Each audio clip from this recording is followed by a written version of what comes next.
नमस्कार, मैं हूं अनुराग चड्ढा। इनसाइड विद अनुराग में आपका स्वागत है। उत्तर प्रदेश की सियासत में इन दिनों एक बेहद अजीब और हैरान करने वाला पैटर्न देखने को मिल रहा है। सूबे में अगर आप मुख्य विपक्षी दल के नेता अखिलेश यादव के इर्द गिर्द भी नजर आ गए, उन्हें सम्मान में चाय पिला दी, भंडारे की पूरी सब्जी खिला दी या उनके नाम पर स्कूल के गरीब बच्चों को किताबें और यूनिफॉर्म बांट दी, तो सिस्टम का हंटर आप पर चलना लगभग तय माना जा रहा है।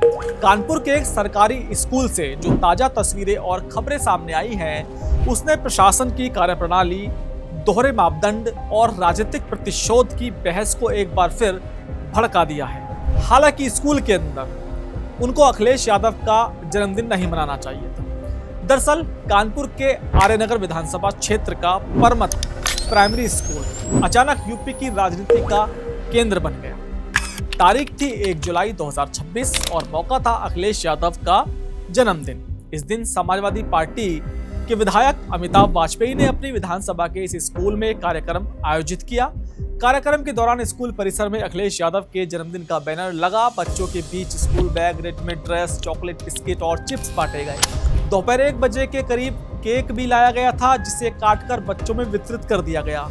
इस कार्यक्रम की तस्वीरें वायरल होते ही भाजपा खेमे में हलचल तेज हो गई। स्थानीय भाजपा नेताओं ने सीधे कानपुर के सांसद रमेश अवस्थी तक ये बात पहुंचाई। सांसद ने मामले की गंभीरता को देखते हुए बिना देरी किए बेसिक शिक्षा अधिकारी हरिओम सिंह को तलब कर लिया और पूरी रिपोर्ट मंगा ली। 2 जुलाई को खंड शिक्षा अधिकारी की जांच रिपोर्ट सामने आई और स्कूल के प्रधानाचार्य नवीन कुमार त्रिपाठी जी को दोषी ठहराते हुए तत्काल प्रभाव से निलंबित कर दिया गया। बीएसए साहब का तर्क था कि स्कूल परिसर में किसी राजनीतिक पार्टी के मुखिया का जन्मदिन मनाना नियमों का खुला उल्लंघन है, लेकिन सपा खेमे का दावा है कि इस पूरे कार्यक्रम में विद्यालय प्रशासन या शिक्षकों की कोई अनुचित भूमिका नहीं थी।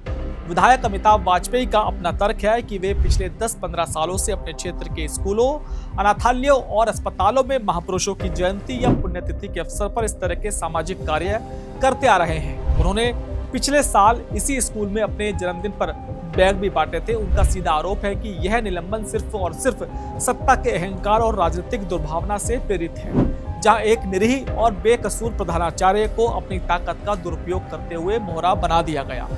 सपा समर्थक अब एक सीधा सवाल पूछ रहे हैं। उनका कहना है कि अगर 1 जुलाई को अखिलेश यादव के जन्मदिन पर बैग बांटना गुनाह है, तो 16 जून 2026 को उसी स्कूल में क्या हुआ था। आपको बता दूं कि करीब 2 हफ्ते पहले 16 जून को भाजपा सांसद रमेश अवस्थी और विधायक सुरेश मैथानी इसी परमत प्राइमरी स्कूल का निरीक्षण करने पहुंचे थे। आरोप है कि उस दौरान सांसद ने खुद ब्लैक बोर्ड पर बच्चों को न से नरेंद्र और मैं से मोदी लिखकर पढ़ना सिखाया था। सपा खेमे का तीखा सवाल यही है कि अगर बच्चों को राजनीतिक चेतना से दूर रखना ही शिक्षा विभाग का मकसद है, तो 16 जून के उस क्लासरूम सेशन पर कोई प्रशासनिक घंटा क्यों नहीं चला। इतना ही नहीं, इस पूरे विवाद के तार 1 महीने पुरानी राजनीतिक रंजिश से भी जुड़े हैं। इसी स्कूल के शिलान्यास को लेकर सपा विधायक अमिताभ वाजपेयी और भाजपा सांसद रमेश अवस्थी के बीच पहले भी सीधा टकराव हो चुका है। विवाद इस हद तक बढ़ गया था कि शिलान्यास वाले दिन सपा विधायक को उनके ही घर में हाउस अरेस्ट कर लिया गया था, जो कि सीधे तौर पर प्रशासनिक पारदर्शिता और अधिकारियों की कार्यशैली पर एक बहुत बड़ा सवालिया निशान लगा रहा है। ऐसे में सवाल ये भी उठता है कि क्या यह महज कानपुर की एक स्थानीय घटना है। अगर उत्तर प्रदेश के हालिया सियासी घटनाक्रमों को ढंग से खंगाला जाए या उनकी फाइलों को ढंग से देखा जाए, तो उसका जवाब पूरी तरह से ना में मिलता है। सपा नेता इस घटना को एक बड़े प्रशासनिक पैटर्न का हिस्सा बता रहे हैं। इससे पहले भी ऐसे वाक्य सामने आ चुके हैं, जहां अखिलेश यादव से जुड़ी किसी भी गतिविधि का खामियाजा आम लोगों को भुगतना पड़ा है। अभी कुछ ही महीने पहले की बात है, 14 अप्रैल 2026 को बाबा साहेब अम्बेडकर की जयंती के अवसर पर लखनऊ में एक भंडारे का आयोजन किया गया था। वहां से गुजर रहे अखिलेश यादव को अंजलि मैसी नाम की एक दलित महिला ने रोका और उन्हें भंडारे की पूरी सब्जी खिलाई। यह वीडियो सोशल मीडिया पर खूब वायरल हुआ, लेकिन इसके कुछ ही दिन बाद अंजलि मैसी सामने आई और उन्होंने आरोप लगाया कि इस घटना के बाद से उनके पिता उमेश कुमार, जो कैंटोनमेंट बोर्ड में सुपरवाइजर के पद पर तैनात थे, उन्हें प्रताड़ित किया गया और डिमोट करके सफाई कर्मचारी बना दिया गया। इस घटना ने प्रशासनिक बदले की भावना को लेकर एक बड़ी बहस छेड़ दी थी। खासकर इसलिए क्योंकि वह सीधे सपा के पीडीए नैरेटिव को मजबूत कर रहा था। इसी तरह का एक और वाकया लखनऊ में ही आर्यन की चाय टपरी का है। अखिलेश यादव एक दिन अचानक टपरी पर रुके और वहां कुल्हड़ में चाय पी। इस घटना की चर्चा अभी शांत भी नहीं हुई थी कि उस चाय वाले की दुकान पर फूड सिक्योरिटी विभाग के अधिकारियों के छापे पड़ने लगे, नोटिस थमा दिए गए, उसकी टपरी पर हमला भी हुआ और देखते ही देखते उस चाय वाले के लिए अपनी आजीविका चलाना मुश्किल हो गया।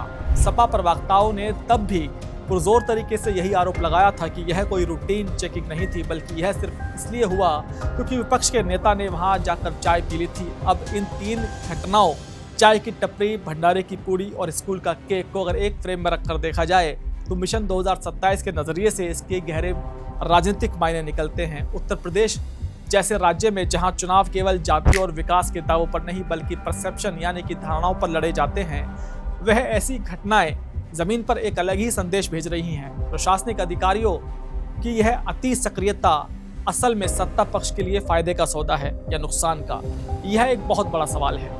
भले ही इन मामलों में शीर्ष स्तर से या सीधे तौर पर भाजपा के बड़े नेताओं की तरफ से कोई सीधे दिशा निर्देश ना हो, लेकिन स्थानीय अधिकारियों द्वारा राजनीतिक आकाओं को खुश करने के लिए की जा रही इस तरह की जल्दबाजी सत्ता पक्ष के नैरेटिव को भारी डेंट कर सकती है। जब एक स्कूल का निरीह प्रिंसिपल, एक दलित सुपरवाइजर या एक छोटा सा चाय वाला सिर्फ इसलिए सरकारी तंत्र के रडार पर आ जाता है क्योंकि वह विपक्ष के नेता के किसी कार्यक्रम का हिस्सा बन गया था, तो आम जनता के बीच सहानुभूति का एक मजबूत अंडरकरंट पैदा होता है।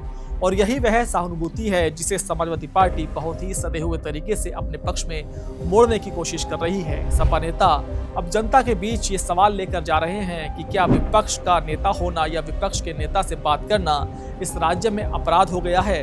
विधायक अमिताभ वाजपेयी का यह बयान, क्या मैं अस्पताल जाऊंगा तो डॉक्टर को सस्पेंड कर दोगे, जेल जाऊंगा तो जेलर को सस्पेंड कर दोगे, मुझे रोकोगे, क्या आप अंदर नहीं घुसने देंगे, गेट पर बांटूंगा, इसी आक्रामक रणनीति का हिस्सा है।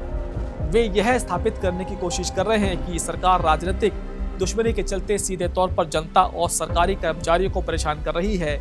इस पूरे घटनाक्रम में नौकरशाही का रवैया भी सवालों के घेरे में है। जब नियम और कानून किसी विशेष चेहरे को देखकर लागू किए जाने लगते हैं तो सिस्टम की साख पर बट्टा लगता है।